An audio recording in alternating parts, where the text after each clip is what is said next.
por estar con nosotros y nosotras. Y Lidia, una de las características que marca distancia entre la Iglesia católica y la protestante es el acceso de las mujeres al sacerdocio ministerial. La Unión Bautista a la que tú perteneces, en sus estatutos, indica que la participación de mujeres y hombres en igualdad de condiciones es una de las claves en los órganos de dirección y coordinación en el ministerio pastoral y en la enseñanza. Por el contrario, el magisterio católico ha mantenido de forma firme e invariable la negativa sobre la posibilidad de la ordenación femenina. ¿Cuál es el motivo último por el que las mujeres no pueden acceder al sacerdocio ministerial? ¿Dónde están las resistencias? Por Dios, y nunca mejor dicho, Lidia, tú que eres una experta en Biblia, ¿en qué pasaje bíblico está y justifica esta prohibición? A esta y a otras preguntas, Lidia va a responder hoy. Y lo hace desde la sabiduría y desde la experiencia, porque Lidia Rodríguez es licenciada en Literatura Española y doctora en Teología Bíblica por la Universidad de Deusto. Es presbítera ordenada de la Unión Bautista y ha desempeñado labores pastorales durante 15 años en la Comunidad Cristiana Evangélica de Bilbao, en el barrio de Santutxu. Desde 2006 enseña en las facultades de Teología, Psicología y Educación de la Universidad de Deusto, donde imparte asignaturas en el Instituto Superior de Ciencias Religiosas, en el Máster en Estudios Bíblicos y en el grado en Educación. Ahí lo haces sobre tradiciones socioculturales y diálogo interreligioso. Sus últimas publicaciones están dedicadas a la relación entre Biblia y cultura y a la exégesis feminista del Antiguo Testamento. Muy interesante. Muchas gracias de nuevo y te paso la palabra. Que conste que no he venido aquí a hablar de mi libro como aquel ínclito en televisión, ¿eh? En primer lugar, por supuesto, muchísimas gracias al Foro Gogoa. Es para mí un honor, un privilegio compartir esta tarde con todos ustedes, con todas ustedes. Y dado el elenco de personajes ilustres que han pasado por este lugar, pues en esta tarde me presento con el síndrome del impostor, en este caso el síndrome de la impostora. Espero que este tiempo sea un tiempo rico en el que podamos no solamente escuchar, sino reflexionar juntos y juntas sobre una cuestión tan importante, tan relevante para las iglesias cristianas como es el tema que nos ocupa. Así que me voy a apoyar de estas imágenes de presentación en PowerPoint para que no solamente sea mi voz las que se escuche, que bueno, en la grabación también es posible que aparezcan algunas imágenes interesantes y si hay algún tipo de base de datos de las personas que participan en él, pues tienen a su disposición las diapositivas para lo que consideren oportuno. Y ya sin más dilación sé que vamos a entrar de lleno en el tema, como digo, que nos ocupa. Y me gustaría que comenzáramos viendo una mujer. El rostro más difícil de encontrar todavía hoy en las iglesias cristianas es un rostro parecido al de esta mujer. Mujer, joven y soltera. A quien tenemos en pantalla se llama Ludmila Hernández y muy recientemente ha sido nombrada pastora de la primera iglesia presbiteriana reformista de La Habana.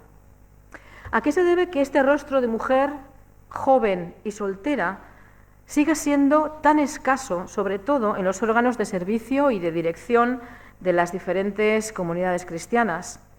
Pues a lo largo de esta conferencia me gustaría dilucidar cuáles, en mi opinión, creo que siguen siendo los problemas que enfrentamos las mujeres cristianas en el seno de las diferentes iglesias. Me gustaría que me acompañaran en este itinerario que les propongo. En primer lugar, comprobar que un imaginario patriarcal tradicional que afecta a la sociedad en general, no solamente a la Iglesia, y que se remonta muy arcaico. Los primeros testimonios escritos ya los encontramos en aquellos famosos filósofos grecolatinos que muchos hemos tenido que estudiar. Que ese imaginario patriarcal que se remonta, como digo, tantos siglos atrás, todavía persiste con fuerza en la sociedad y sigue condicionando la construcción social de qué es ser mujer y qué es ser hombre en nuestra sociedad. Y para no quedarnos solamente en la mera abstracción, me gustaría que me acompañaran en dos ejemplos como podría haber cogido otros muchos de la historia de la Iglesia. Dos momentos fundacionales, como fueron el momento de las primeras comunidades cristianas y 16 siglos después el movimiento de la Reforma, de las reformas protestantes. Finalmente, me gustaría concluir con algunas de las dificultades reales, concretas, que hoy, aquí y ahora todavía, como digo, enfrentamos las mujeres en las iglesias cristianas de hoy. Y ya sí que entraríamos a algunas cuestiones que son más propias de nuestro discurso teológico, de nuestro discurso religioso. Pero, como digo, vamos a empezar en primer lugar por ese imaginario común a las sociedades occidentales, cuanto menos, que, repito, no solamente ha condicionado el lugar de las mujeres en las iglesias, en la sociedad en general, ha condicionado el acceso de las mujeres a la ciencia, a la tecnología, a las diferentes artes y humanidades. Así que me gustaría, como digo, empezar señalando este terreno común. Y me van a permitir que me dedique solamente a 3 aspectos que me parecen especialmente relevantes para el tema que nos ocupa en esta tarde. Durante siglos, la filosofía y la teología occidentales aseguraron que los hombres y las mujeres tenemos asignados un lugar específico y diferenciado en la sociedad. Y evidentemente el lugar propio, digno, honesto de una mujer siempre era en una posición subordinada al varón. ¿Por qué?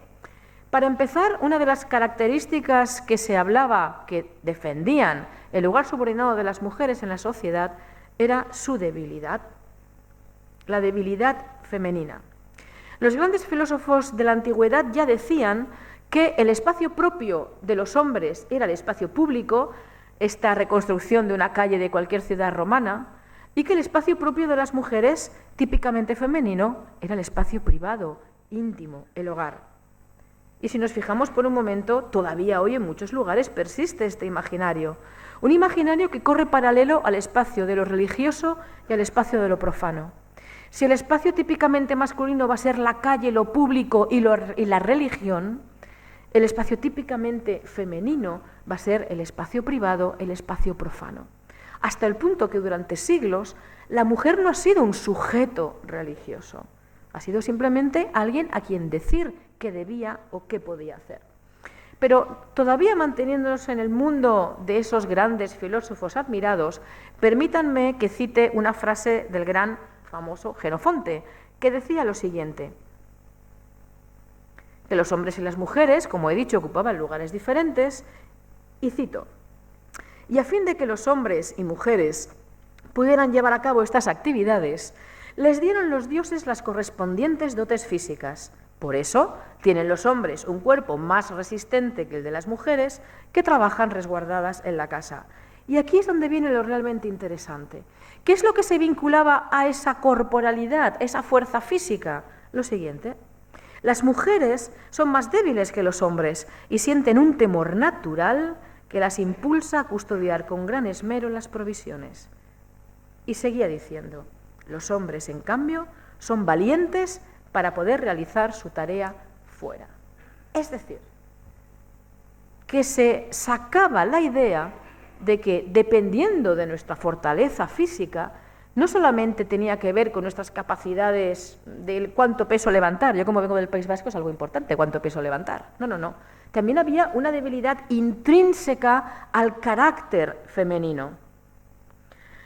Veamos en este cuadro que les he colocado lo que se entendía que era una mujer, siempre en contraposición a los valores masculinos. Si el hombre se caracterizaba por su fortaleza, por contrario, la mujer se caracterizaba por su debilidad. Como acabamos de leer en Jenofonte, si el hombre debía ser valiente para enfrentarse al mundo exterior, la mujer, sin embargo, demostraba miedo, era temerosa. El hombre demostraba dosis de generosidad, al menos el hombre ideal. Sin embargo, la mujer no tenía que preocuparse de eso, porque se daba por hecho de que era una persona pusilánime. Y así podríamos seguir viendo todos estos elementos en los que la mujer era definida por contraste a los valores positivos del varón. Pero es que todavía hoy se sigue diciendo que las mujeres somos muy parlanchinas. Bueno, ese tópico se remonta nada más y nada menos que cientos de años atrás. Permítanme que traiga a colación una cita del geógrafo Estrabón. Es imposible para un filósofo influir a un grupo de mujeres sirviéndose de la razón, ni exhortarlas a la devoción y a la fe. Para conseguirlo, tiene que recurrir a la superstición. Y aquí nos encontramos con un elemento que se va a prolongar durante siglos. La mujer siempre ha sido la que se dedicaba a cuestiones que tenían que ver más con la superstición y con la magia, y sin embargo era cosa de los hombres cuidarse de la religión. Y esto, repito, ha sido un elemento persistente a lo largo del tiempo. Si nos movemos ya al mundo que nos ocupa en la reflexión de esta tarde, que es el mundo de la Iglesia, de lo religioso en el ámbito cristiano, vamos a descubrir que ya Juan Crisóstomo decía lo siguiente: la mujer solamente enseñó una vez a Adán. Y dice, recuerden el texto de Génesis 3, porque enseñó a Adán una vez para siempre y le enseñó mal.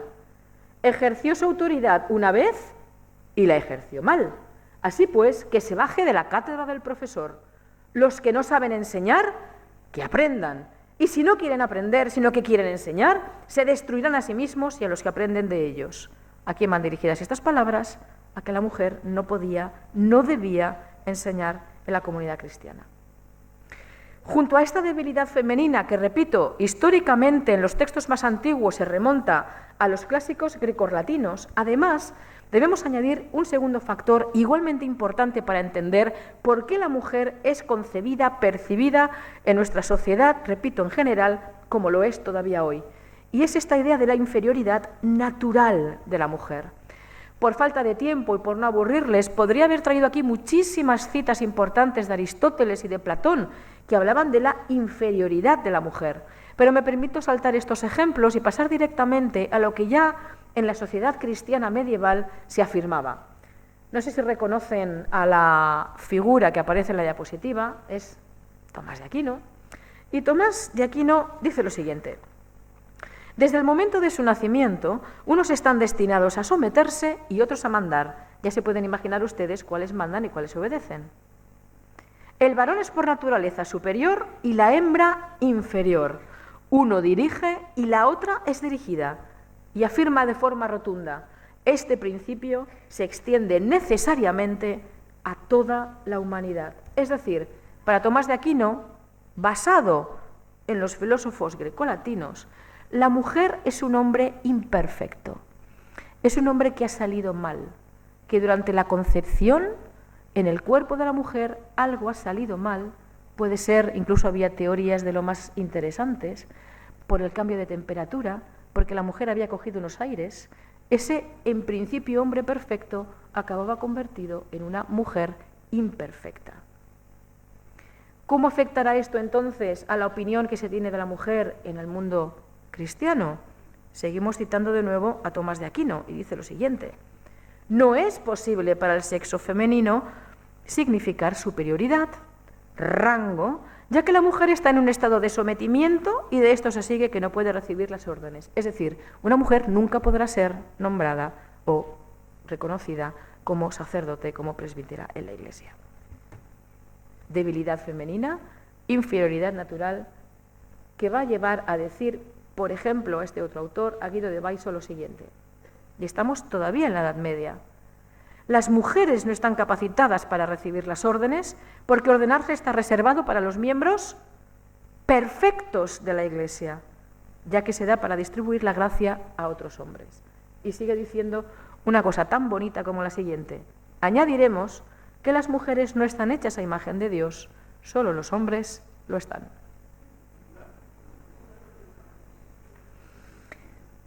Por si esto no nos hubiera ya puesto suficientemente nerviosas y nerviosos en esta tarde, junto a esa debilidad femenina, junto a la inferioridad natural de la mujer defendida durante siglos, nos vamos a encontrar con otro elemento añadido que suena muy bien, pero como veremos dentro de unos minutos es terriblemente peligroso y pernicioso, como es esa idea de la complementariedad. No sé cuántas de ustedes han oído estas ideas. No es que las mujeres sean inferiores a los hombres, pero somos complementarios. ¿Han escuchado alguna vez esto? Sí, ¿verdad? Es decir, se argumenta la subordinación de la mujer diciendo que no, subordinada no. Tenemos funciones, roles que son diferentes, Pero ante Dios, por lo menos nos dice lo que nuestro amigo Guido de Baiso, ante Dios todas y todos somos iguales.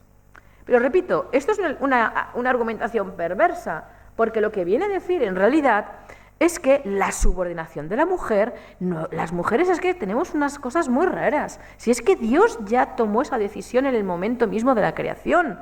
Porque ¿qué nos dice el relato creacional de Génesis 2?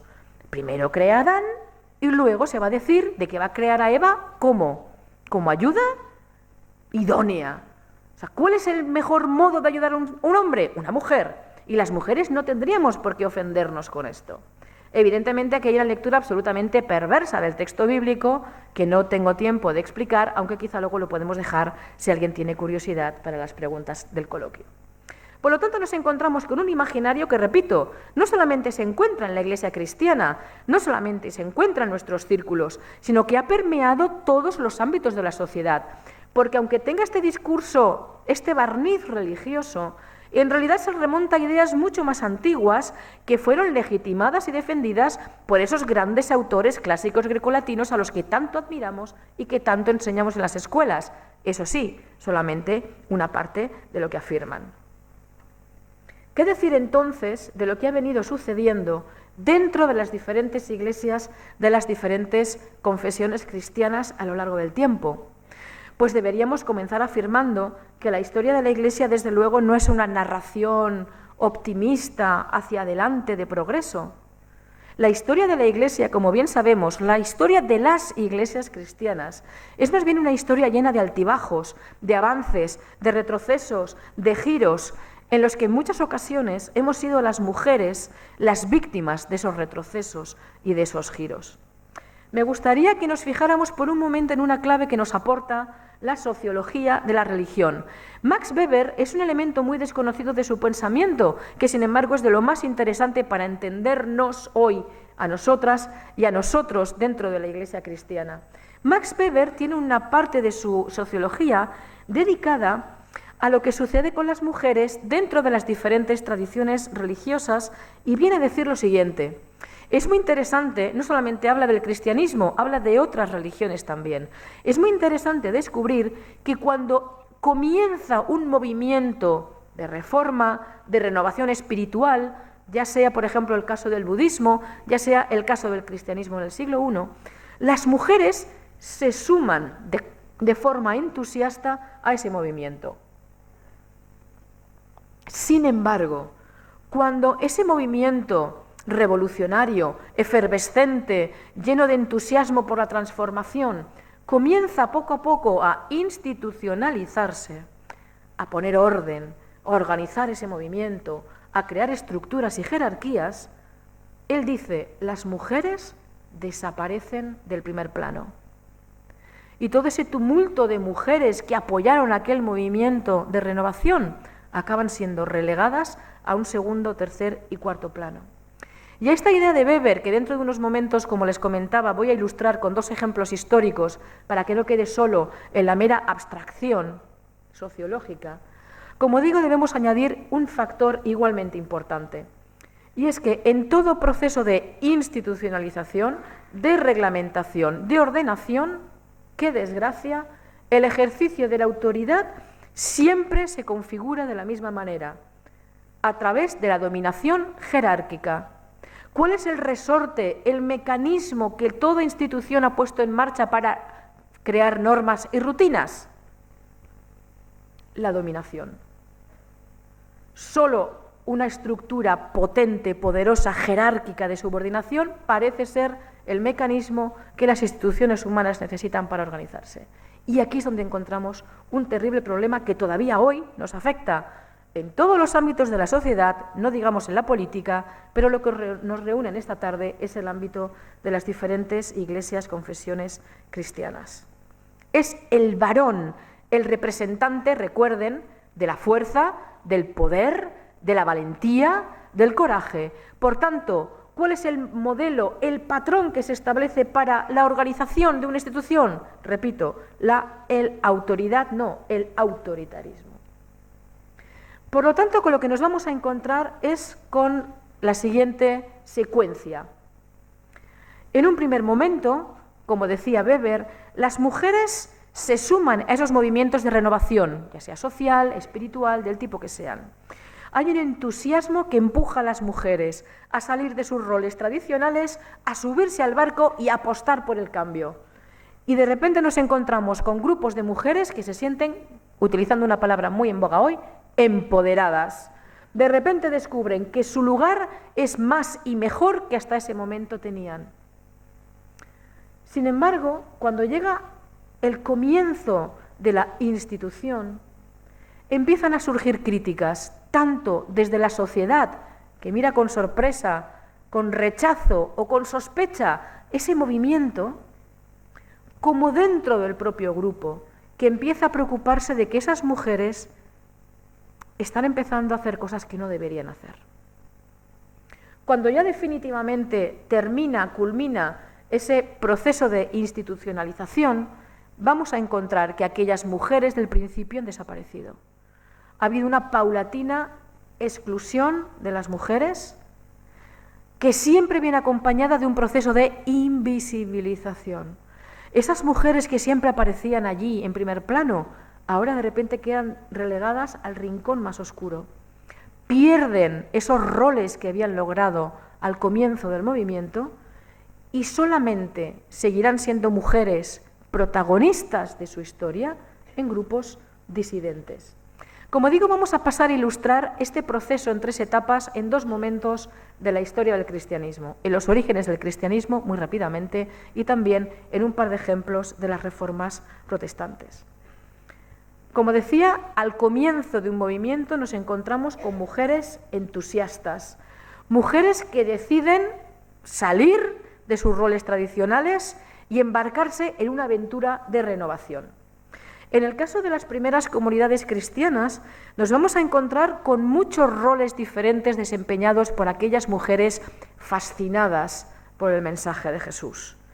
Nos vamos a encontrar en Asia Menor con mujeres ricas, bien situadas en la sociedad, que se van a ir al movimiento cristiano y van a apoyar, a sustentar, a fomentar a aquellas comunidades precisamente con sus bienes, aportando económicamente y abriendo sus casas a aquellos grupos de seguidores de Jesús que se reunían por primera vez. Es decir, ejercen un patronazgo, lo que hoy llamaríamos desde un punto de vista filantrópico, esas pequeñas comunidades, esas iglesias domésticas que se van formando. Rafael Aguirre, al que sin duda muchos de ustedes habrán leído o escuchado, dice en un libro titulado Del movimiento de Jesús a la Iglesia cristiana lo siguiente: un historiador ha llegado a decir que, vista desde fuera, la Iglesia de la época patrística se parecía sospechosamente a un grupo dominado y regulado por mujeres. Va a haber mujeres a las que se les va a llamar apóstola, diaconisa, colaboradora, hermana. Por lo tanto, mujeres que asumen nuevos roles en aquel movimiento de renovación. Y sabemos que existieron mujeres presbíteras ordenadas, sea cual fuera el rito por el que eran ordenadas. Fíjense por un momento en las 2 fotografías de los frescos que he colocado, que se nos han conservado hoy en las catacumbas, la catacumba en concreto de Priscila. En la fotografía más grande observan en el centro a una mujer vestida con una túnica roja que aparece oficiando. ¿Cómo sabemos que está oficiando? Por esta postura. Esta era la postura judía tradicional durante la bendición y la oración. Y en la fotografía inferior más pequeña nos encontramos con un grupo de mujeres en torno a una mesa que parece una especie de mesa eucarística. Algo similar sucedió en los primeros tiempos de las reformas protestantes. Hubo esposas de ministros que convirtieron su hogar, su casa, en un lugar de servicio a las comunidades. Hubo mujeres filántropas que dedicaron parte de su fortuna y de su influencia política para proteger a los reformadores que estaban siendo perseguidos. Hubo maestras y predicadoras que formaron a los primeros seguidores de Lutero, de Calvino, de Zwinglio, de Menno Simons. Y hubo mujeres que dieron su vida por la causa, muriendo como mártires. Sin estas mujeres de la primera época de la Reforma protestante, con toda probabilidad, las reformas no habrían alcanzado la popularidad la extensión que lograron en apenas 30, 40 años. Estas mujeres, como sucedía con aquellas otras primeras mujeres de las comunidades cristianas, se abrieron a nuevas posibilidades, abrieron nuevos caminos en la Iglesia, enseñando, proclamando la palabra, bautizando, ministrando, compartiendo los símbolos de la Eucaristía. Tenemos el caso de una mujer muy interesante, belga, Marie d'Antier, que fíjense lo que dice en el siglo XVI. Así pues, si Dios ha dado gracia a algunas buenas mujeres, revelándonos por sus sagradas escrituras cosa santa y buena, ¿deberían ellas dudar en escribir, hablar, declararlo unas a otras por causa de los difamadores de la verdad? Sería demasiado osado tratar de detenerlas y demasiado estúpido por parte nuestra esconder el talento que Dios nos ha dado, el mismo Dios que nos dará la gracia de perseverar hasta el fin. Y termina esta carta dirigida a la reina Margarita de Navarra con un amén.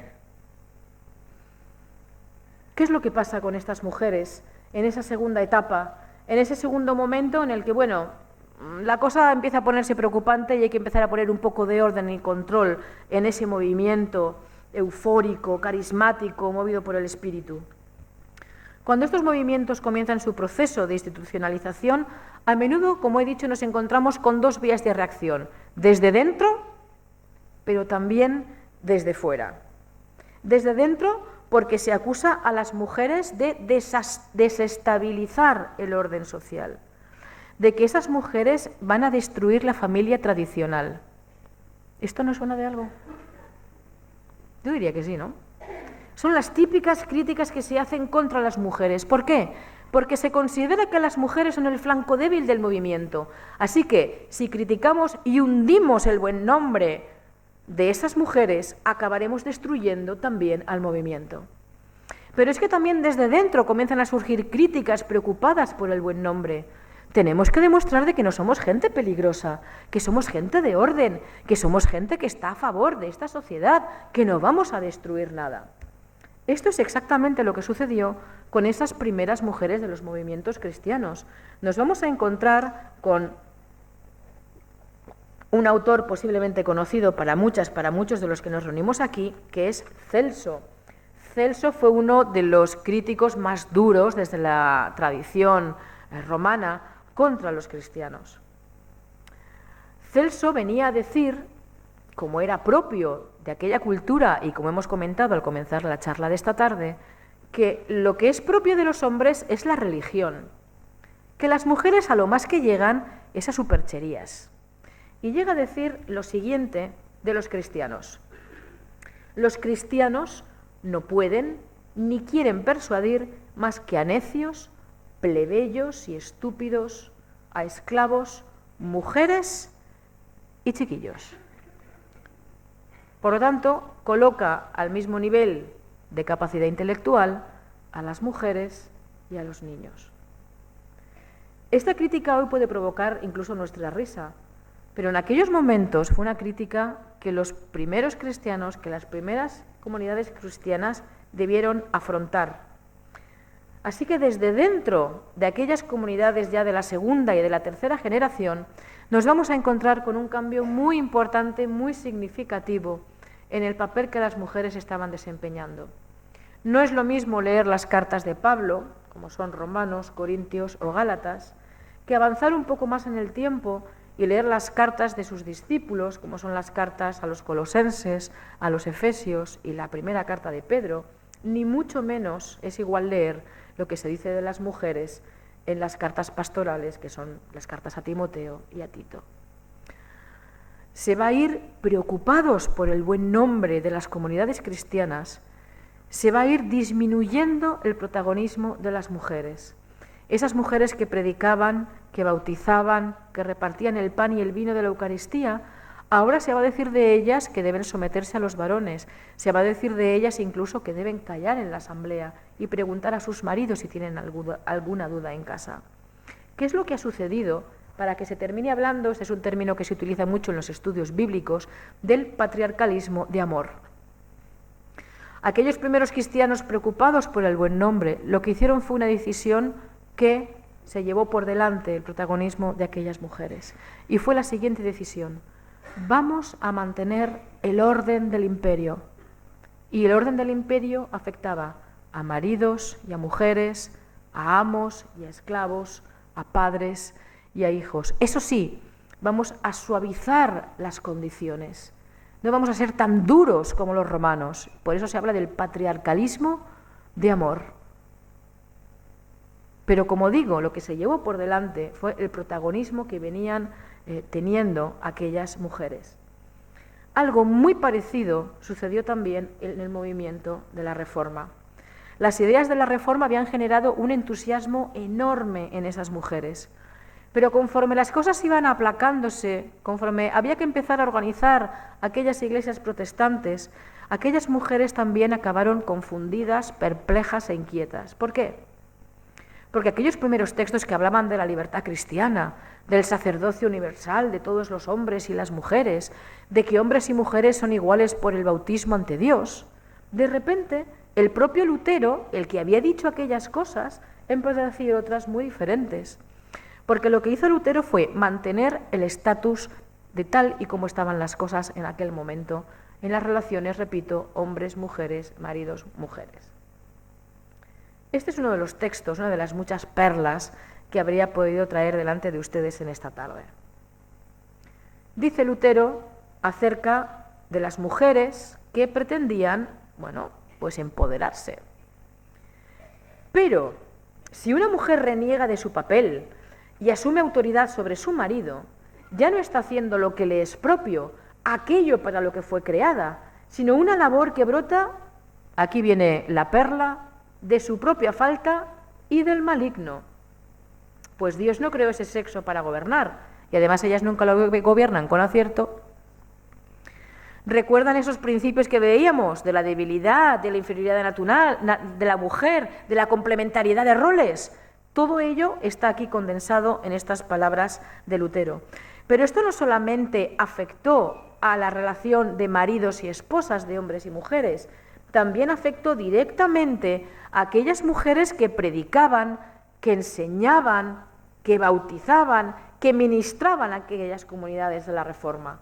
Y dice lo siguiente, el propio Lutero: también quiero referirme al ministerio público que se produce en la asamblea pública de la Iglesia. Allí una mujer debe estar completamente callada. Está cogiendo literalmente el texto de la primera carta a Timoteo, porque ella debe escuchar y no convertirse en maestra. Ella debe abstenerse de la enseñanza, de la oración en público. Y ya sabemos que si algo se prohíbe es porque algo se hace. Si Lutero prohíbe esto es porque había mujeres que estaban desempeñando estas funciones. Pero decíamos que hay una tercera fase, un tercer momento donde ya se constituye ese proceso de institucionalización, donde esa dominación jerárquica, donde el varón es el modelo ejemplar y por contraste la mujer siempre aparece subordinada, llega a su culmen y se establece propiamente la institución. Y decíamos, ahora aquellas mujeres protagonistas van a ser excluidas, van a ser invisibilizadas, van a perder la autoridad que habían logrado durante este tiempo y solamente van a permanecer apenas en grupos disidentes que, por desgracia, en muchos casos van a acabar olvidados en la historia. De nuevo, seguimos con los dos ejemplos que traigo ante ustedes para ilustrar esta idea.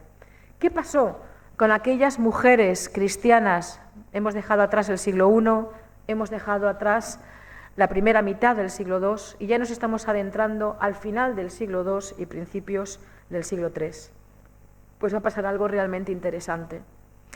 En los primeros siglos, las mujeres cristianas podían defender su autoridad como una autoridad del Espíritu. Era el Espíritu de Dios, el Espíritu del resucitado, que les daba autoridad para enseñar, para ministrar, para impartir, para repartir el pan y el vino.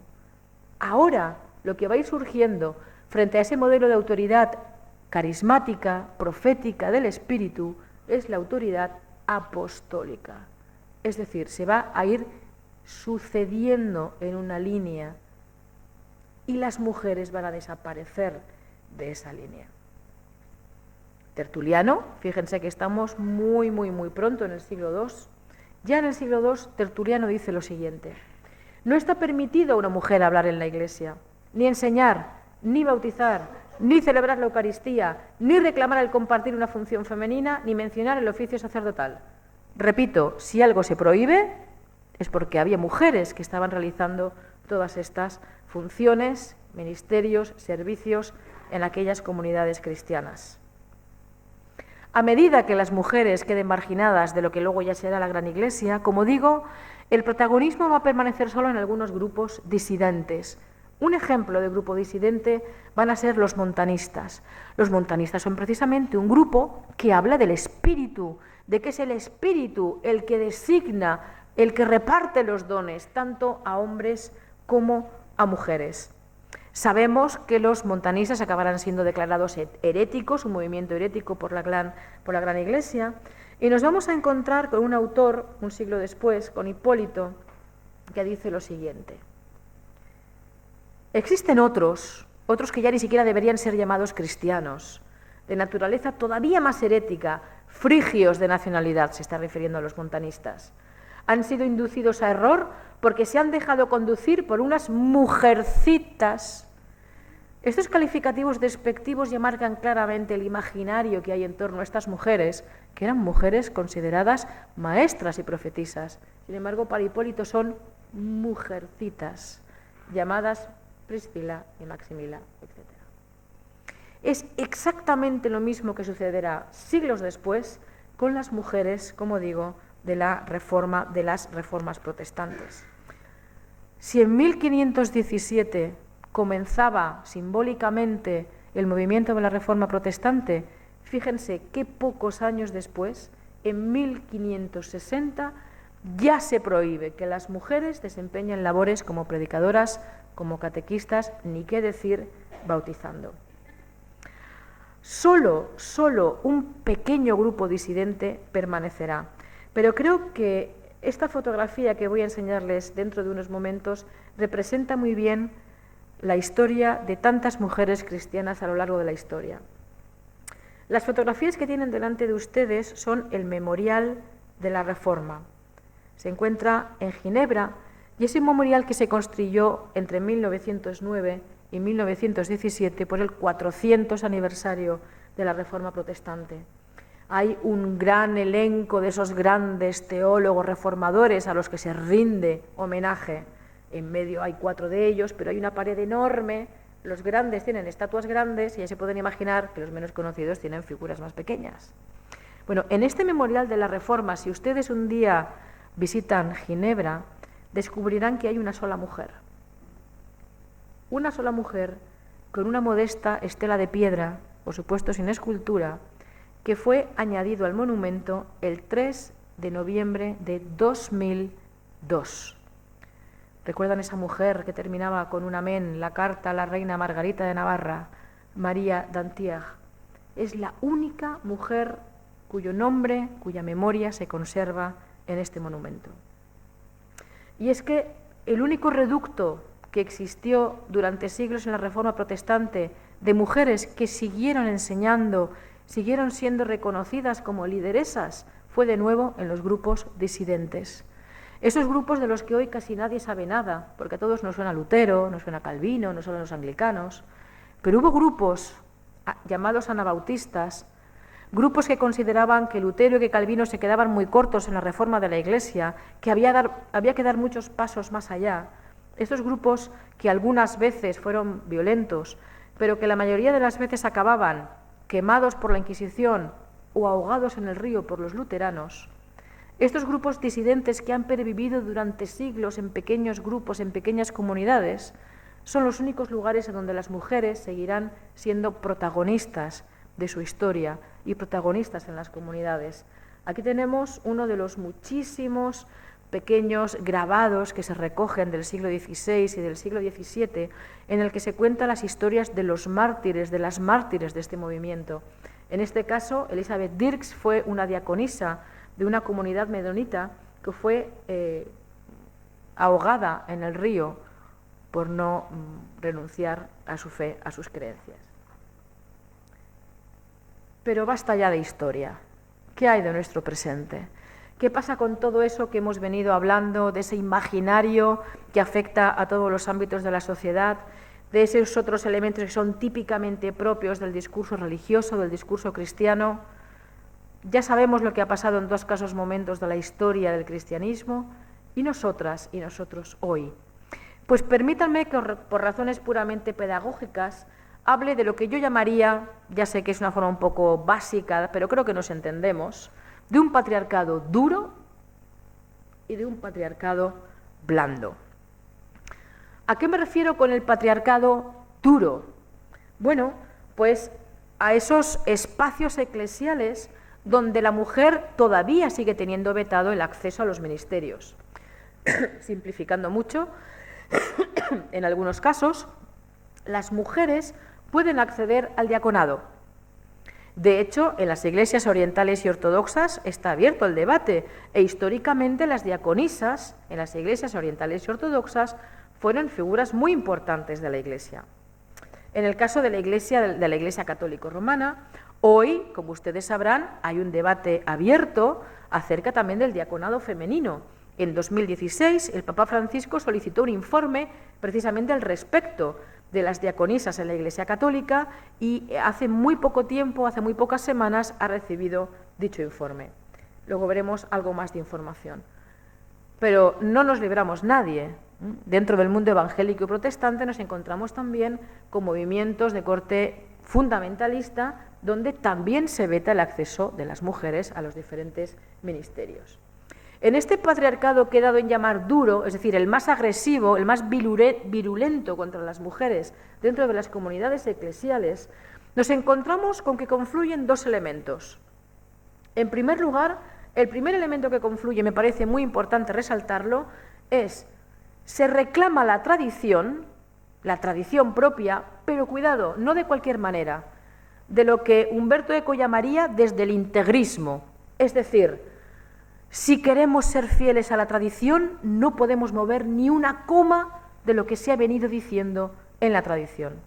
Hay una serie de documentos magisteriales en los que precisamente se va a apelar a la tradición para negar el derecho de las mujeres dentro de la Iglesia Católica al acceso al ministerio ordenado. Y repito, lo que se hace es una apropiación de la propia tradición, pero de una manera muy concreta, diciendo, entre otras cosas en esos documentos, por ejemplo, que la Gran Iglesia nunca admitió la ordenación sacerdotal de mujeres. Solo los grupos heréticos, recuerdan lo que acabo de decir, solo los grupos heréticos ordenaron mujeres. Otro de los argumentos que en esa apropiación, repito, ultraconservadora, muy cerrada a la tradición, se dice, es que Jesucristo solamente eligió a varones, solo eligió hombres. Otro de los argumentos es que los apóstoles, siguiendo el ejemplo de Cristo, tampoco ordenaron mujeres. Y por último, dado que el sacerdote, eso es un elemento teológico muy importante para la fe católica y el ministerio ordenado, dado que el sacerdote actúa in persona Christi, solo un varón podrá actuar in persona Christi. ¿Esto es admitido, aceptado sin más por las mujeres católicas? Díganmelo ustedes. No. Hay movimientos de resistencia que afirman que hay otra forma de asumir y respetar la propia tradición eclesial. Estas fotografías que tienen aquí son de un movimiento, como ven ahí, Ordenación de la Mujer, que se plantan cada X tiempo en las puertas del Vaticano con sus pancartas reivindicativas. Hasta el punto que hay grupos disidentes, obispos disidentes, que han llegado a ordenar a mujeres al sacerdocio. Hay otra forma, como digo, de apropiarse de la tradición. Y un ejemplo es el de este informe, de estas mujeres que han entregado este informe al Papa Francisco acerca de cuál era la labor, el papel, la función de aquellas diaconisas en la primera época de las primeras comunidades cristianas, para recordar que, muy bien, atengámonos a la tradición, en la tradición eclesial también existen este tipo de mujeres diaconisas importantes en los orígenes del cristianismo. Pero junto a esta apropiación conservadora, cerrada a la innovación de la tradición, se une otro elemento igualmente importante. Otro elemento igualmente importante que en este caso no tiene que ver con la tradición, sino con la lectura de los textos. Las iglesias fundamentalistas evangélicas es un movimiento neoconservador que nace en Estados Unidos, pero que hoy día se encuentra disperso por todo el mundo. Estas iglesias evangélicas fundamentalistas, ultraconservadoras, apelan a la Biblia como un texto que es evidente en sí mismo. Y aquí nos vamos a encontrar con un problema muy serio. Se apela a los textos creacionales, a los textos de Génesis 1, de Génesis 2, para hablar de ese deseo original de Dios en la creación, recuerden lo que hemos dicho antes, en el que existe una complementariedad de géneros. El problema es que esto es una trampa. Como dice una autora norteamericana, Mary Daly, en un tono bastante sarcástico, el problema es que esta forma de entender la Biblia convierte a Dios en el gran patriarca, en el gran varón. Y afirma Mary Daly, el problema es que si Dios, la imagen que tenemos de Dios es la de un hombre, la de un varón, al final le vamos a dar la vuelta al argumento y el varón acabará siendo Dios. En esta lectura fundamentalista de los textos bíblicos, aunque Dios no aparece, digamos, como hombre sexuado, porque sabemos que en el Dios cristiano está presente lo masculino y lo femenino, no es menos cierto que en ese imaginario conservador de la cultura judeocristiana, de esa cultura bíblica leída desde una clave fundamentalista, ya sea la católica, la ortodoxa o la protestante, Dios es un hombre. Dios es imaginado, es pensado y es concebido como un varón. En esa lectura acrítica, descontextualizada de los textos bíblicos, que se une a este elemento de la tradición inamovible, nos vamos a encontrar con que una y otra vez aparecen repetidos los mismos textos. Los textos de Pablo, pero sobre todo de los discípulos de Pablo y, por supuesto, el relato creacional. Una y otra vez se vuelven a repetir los mismos tópicos, en este caso fundamentados en la Biblia y no en los filósofos grecolatinos, que los hombres y las mujeres somos diferentes por naturaleza y que esas diferencias en la naturaleza nos llevan a las mujeres a ser la ayuda idónea, complementaria del varón y que por lo tanto la autoridad solamente la tendrá el varón.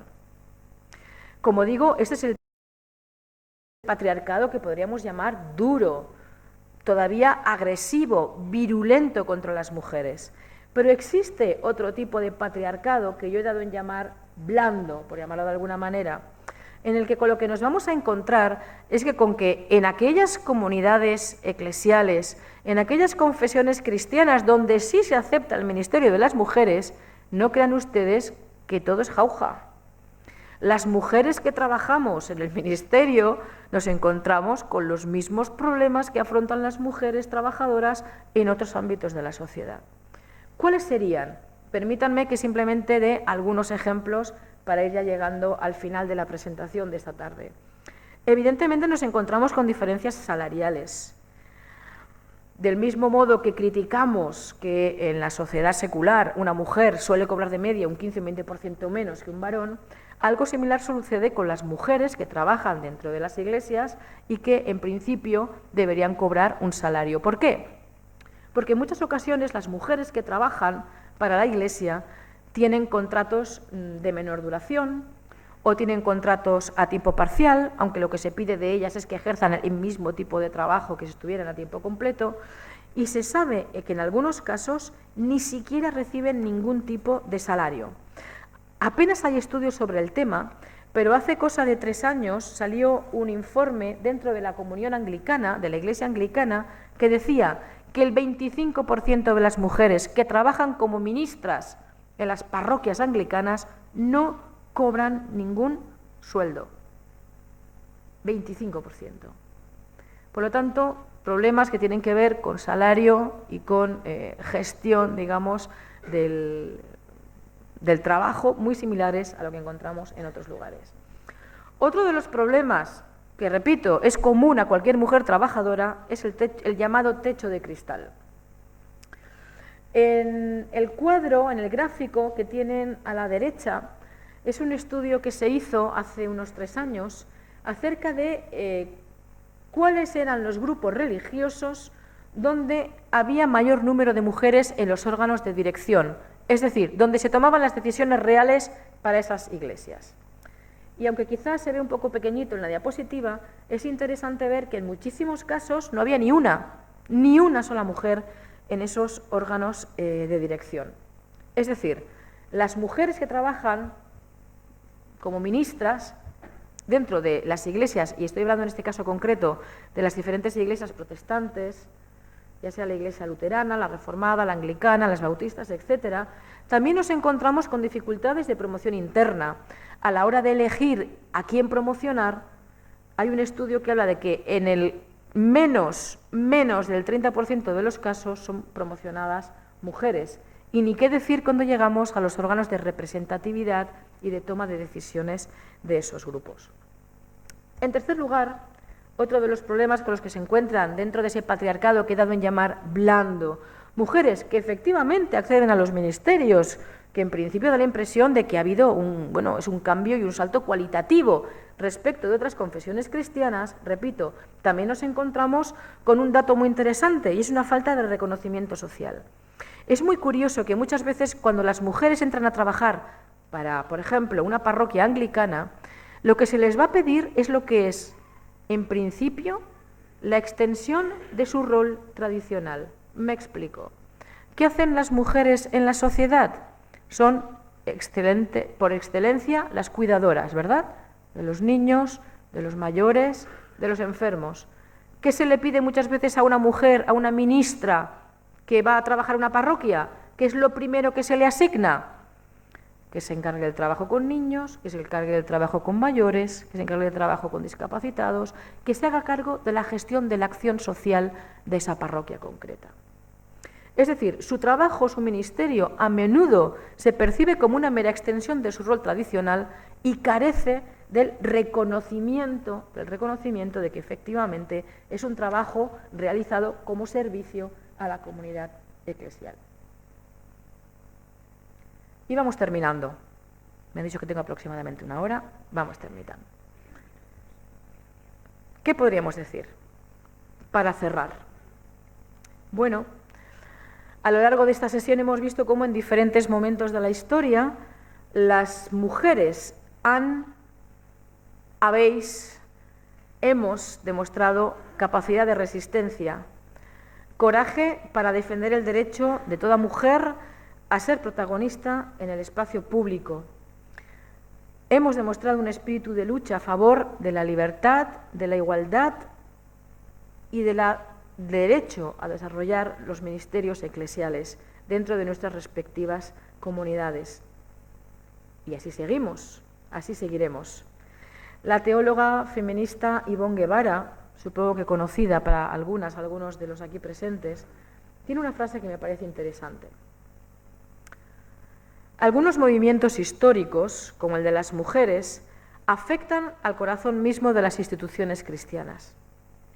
El cristianismo ya no es el mismo cuando las imágenes masculinas de Dios son puestas bajo sospecha de sexismo. El cristianismo ya no es el mismo cuando las mujeres rechazan por malestar su pertenencia a la Iglesia. El cristianismo ya no es el mismo con las hermenéuticas feministas de la Biblia y los enfoques teológicos feministas. El cristianismo ya no es el mismo a partir de la búsqueda por las mujeres de su libertad, expresada hoy en todo el mundo de tantas y tan distintas maneras.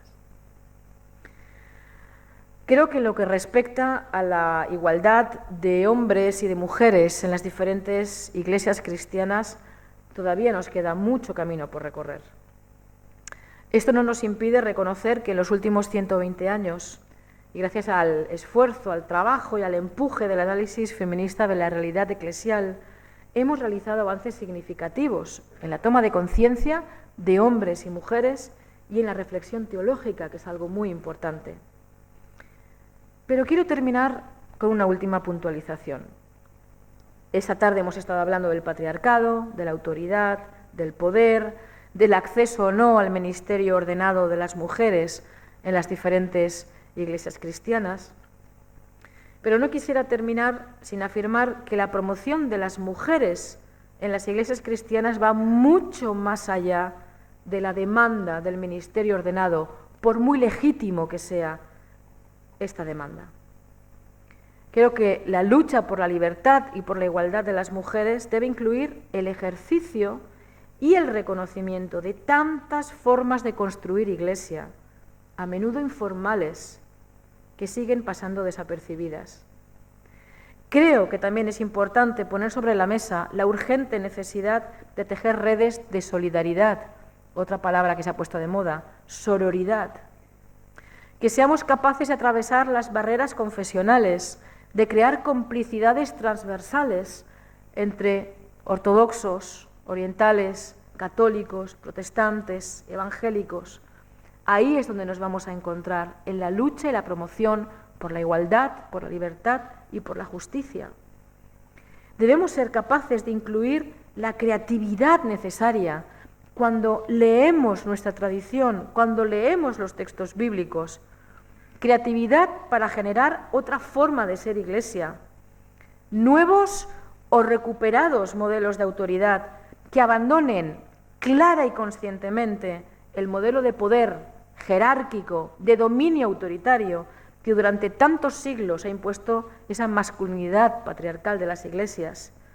Porque, como decía Jesús a sus amigos, a sus discípulos, y creo que nos lo sigue diciendo hoy, como muy bien sabéis, los que gobiernan las naciones los someten a su dominio y los poderosos los rigen despóticamente, pero entre vosotros no debe ser así.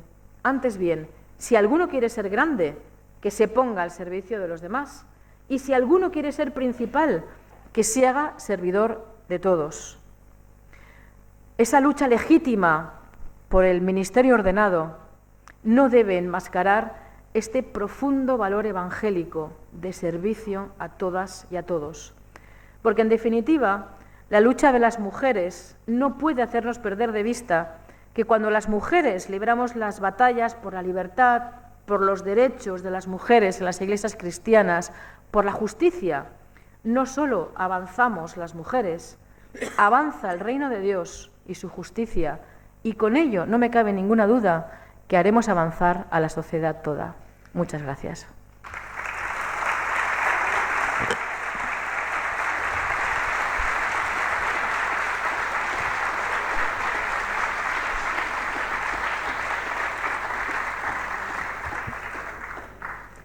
Muchas gracias, Lidia, por describir también pues, esas resistencias y ese sistema patriarcal que muchas veces pues, somos incapaces de distinguir, ¿no? Y se invisibiliza. Yo quiero ahora abrir el turno de preguntas. Si no hay ninguna mano, una, aquí, vale.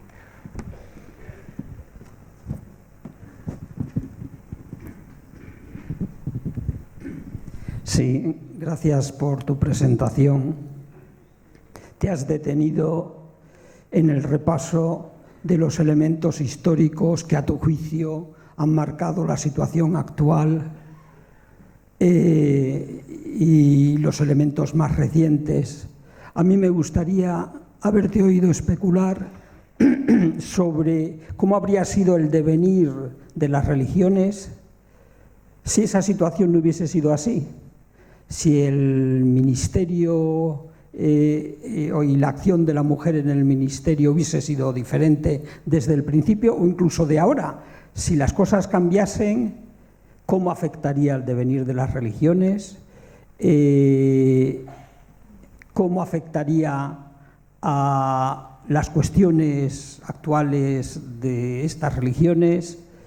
Y si habría algún sector o había sectores de la población que se verían más enriquecidos por ese cambio en ese devenir.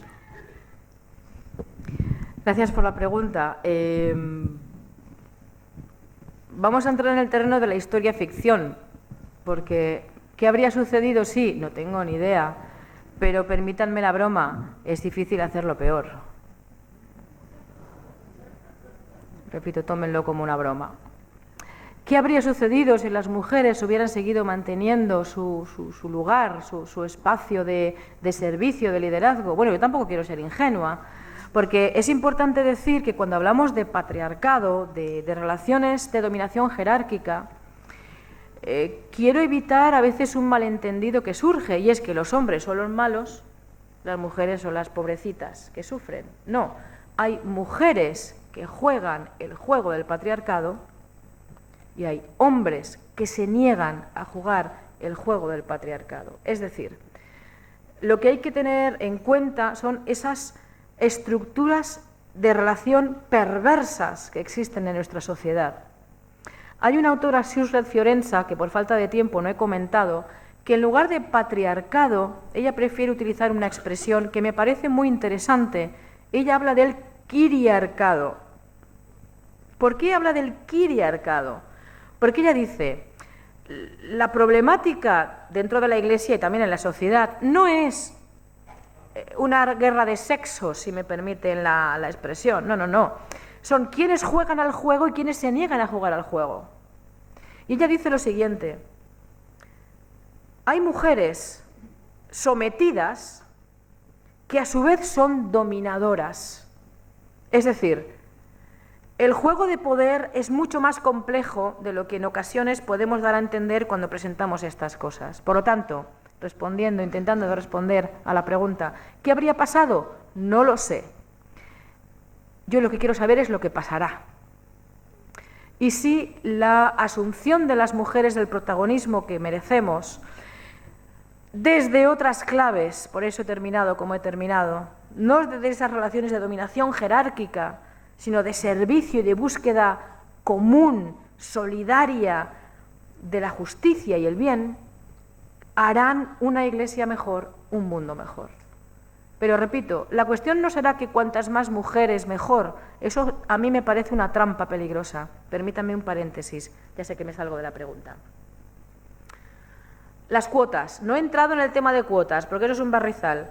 Pero se dice, cuotas, las mujeres, necesitamos un número concreto de mujeres, y nuestro actual presidente del Gobierno central presumía de que tenía un gobierno feminista. Bien. La cuestión es, ¿esas personas que acceden al poder, lo acceden desde las mismas claves que ya existen? Desde esa dominación masculina jerárquica, porque entonces da igual qué rostro tengan. Lo que hay que hacer es generar nuevos modos de relación.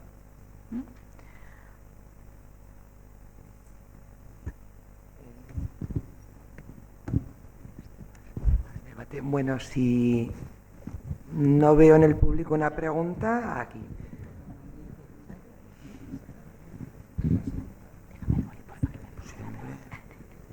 ¿Se me oye? Sí. Muchísimas gracias por la charla, me ha gustado muchísimo.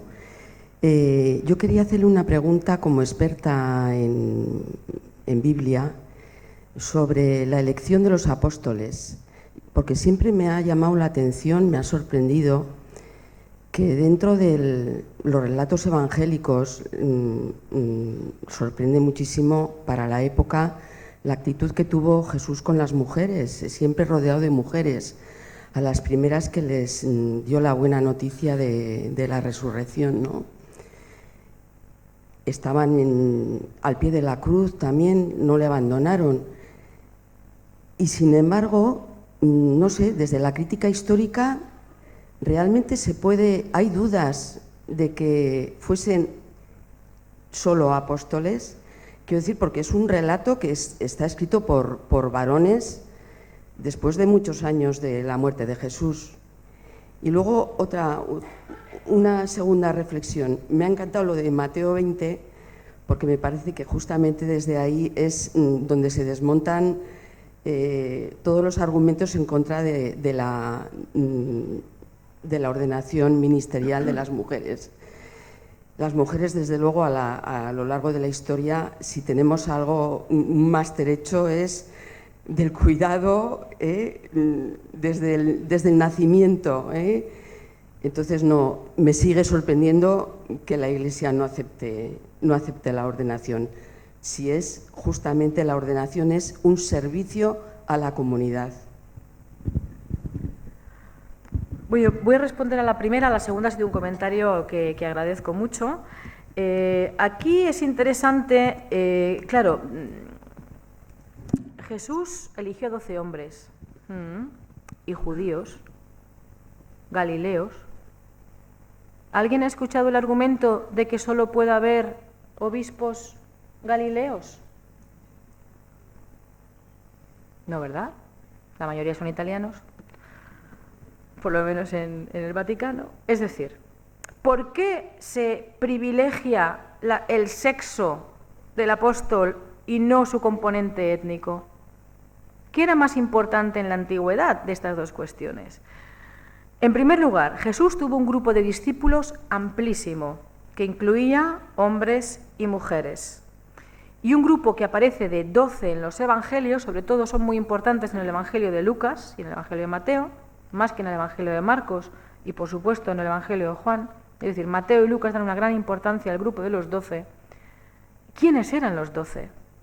¿Qué simbolizaban los 12 en torno a Jesús?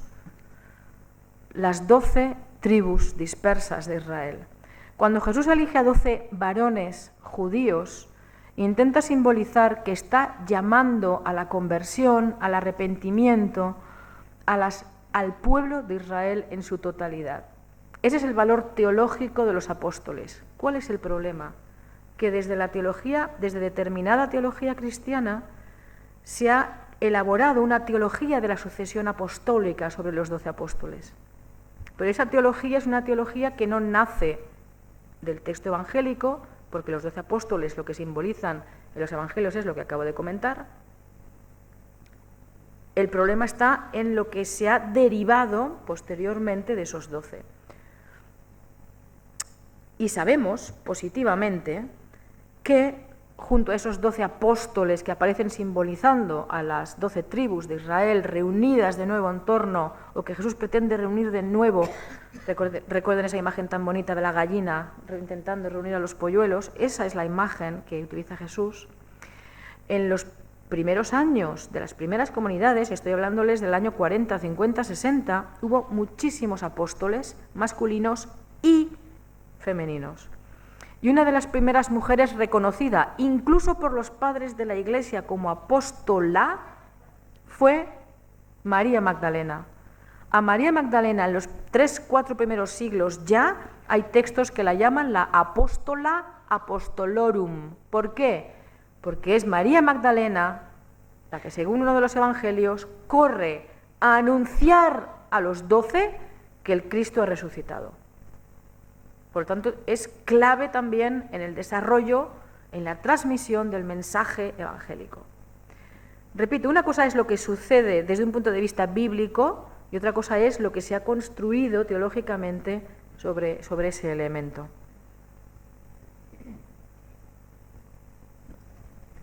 Bueno, yo quería preguntarte, Lidia, que entre lo que has publicado y en lo que has participado hay algo que me ha sorprendido y que me ha gustado por novedoso, y es que con el título Caín, ¿dónde está tu hermana?, os juntasteis o habéis editado un libro que es producto de unas jornadas en las que se habló de la violencia contra las mujeres en la Biblia. Creo que la violencia contra las mujeres es una de las manifestaciones de un sistema de dominación patriarcal que es más doloroso hoy en día. Me gustaría que nos comentases un poco de dónde sale esta iniciativa y bueno, qué es lo que puedes decir sobre la violencia en la Biblia. Por desgracia, se ha utilizado la Biblia para legitimar la violencia contra las mujeres. Esta es una de las mayores vergüenzas que ha recaído sobre el cristianismo. Entonces, desde la asociación a la que pertenezco, que es la ATE, la Asociación de Teólogas, se pensó que era un tema que valía la pena trabajar. Y se hace una paráfrasis, se hace un juego con ese texto cuando Caín mata a su hermano Abel, y entonces Dios aparece por allí diciendo, oye, ¿dónde está tu hermano? Y Caín le contesta, ¿Soy yo acaso guardián de mi hermano? Bueno, pues la idea es, si me permiten, el salto. Caín, ¿dónde está tu hermana? Nosotras sí que nos sentíamos guardesas, ¿no?, de las mujeres.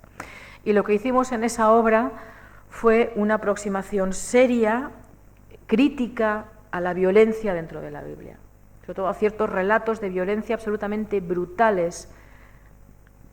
No sé si han leído algunos de los textos que aparecen en ese trabajo, pero son absolutamente terroríficos. Hay una obra muy bonita hecha por una teóloga afroamericana, feminista, Renita Wims, que se titula Textos de terror. Es decir, ¿cómo puede suceder que hoy cristianos y cristianas cojan el Antiguo Testamento y lean unas narraciones absolutamente terribles acerca de la violación en grupo y el descuartizamiento de una mujer y nos quedemos tan tranquilos? Porque es palabra de Dios. Entonces ahí lo que hacemos es una deconstrucción de esos textos de violencia. ¿Qué nos dicen a nosotras, a nosotros hoy esos textos? Y bueno, en resumidas cuentas lo que venimos a decir es que no hay nada más perverso que la apropiación de los textos bíblicos para legitimar la violencia. La violencia es el caso extremo de un problema más global, que es la subordinación de la mujer al varón. Es lo más violento, lo que más nos conmueve, pero el maltrato tiene muchas caras, ¿no?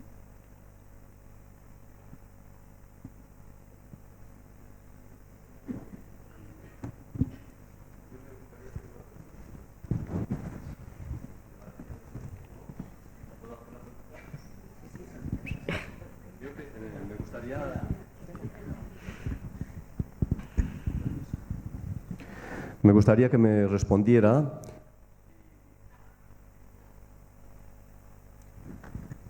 si Cristo o Jesucristo existió. Después también decirle que yo soy ya mayor, de los que me aprendí el catecismo del Padre Astete de memoria, y la Iglesia nos estuvo completamente en la ignorancia y respecto al sexo nos prohibió todo. Y ahora le voy a contar, pues resulta que decían, los curas y demás decían, si te masturbas te quedarás ciego. Y algún ciego ya dijo, pues se ha cumplido, en mí se ha cumplido aquello que decía la Iglesia. Nada más, muchas gracias por todo.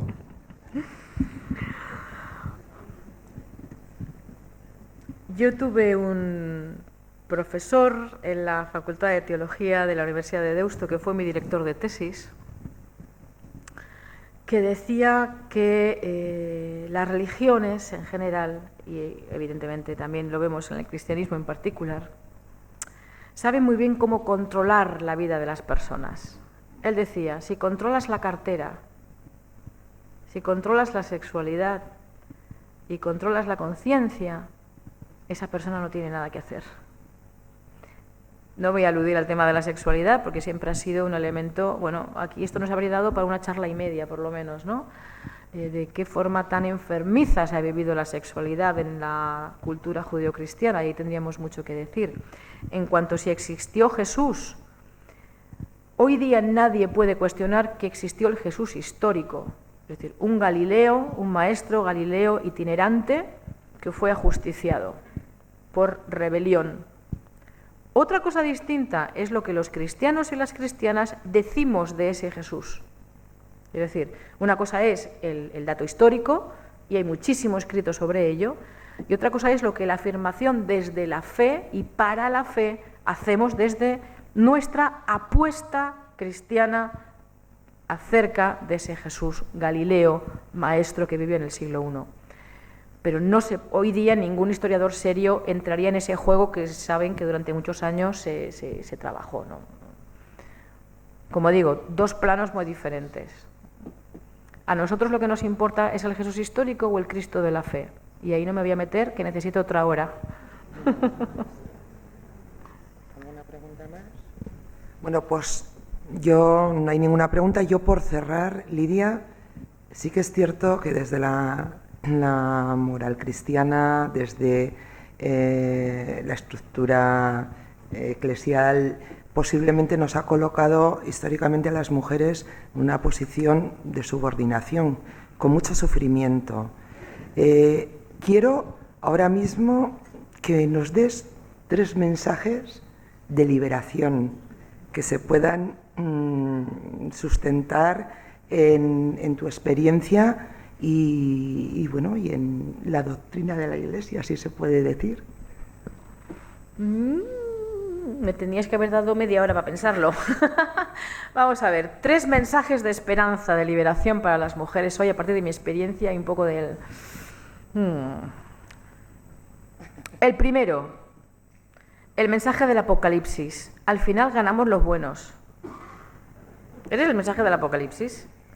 Al final venceremos, ganaremos, a pesar de los avatares de la historia, del dolor, del sufrimiento, venceremos. Que las mujeres, en segundo lugar, que las mujeres estamos llamadas a crear redes de solidaridad con mujeres y con hombres. Con mujeres y con hombres que apostamos por un mundo mejor. No solo por una iglesia mejor, utilizando un título de un gran teólogo Loffing, por la iglesia que Jesús quería, sino también por una sociedad mejor. Y 3, que a pesar del pesimismo que en ocasiones nos invade, hoy estamos mejor. Y tenemos que pensar, y mañana mejor que hoy. Depende de nosotras, depende de nosotros, que seamos capaces, por un lado, de creer en el profundo mensaje evangélico que es que efectivamente, que parece que no, pero que vamos a ganar a los buenos, que ahí a los buenos meted a quienes consideréis, que es nuestra responsabilidad generar esas redes. ¿Y qué era el último que se me ha ido la pinza? ¿Ustedes se acuerdan de la última que he dicho? Que mañana será mejor que hoy. Muchísimas gracias, efectivamente. Gracias, Lidia. Sin más, cerramos esta actividad del foro y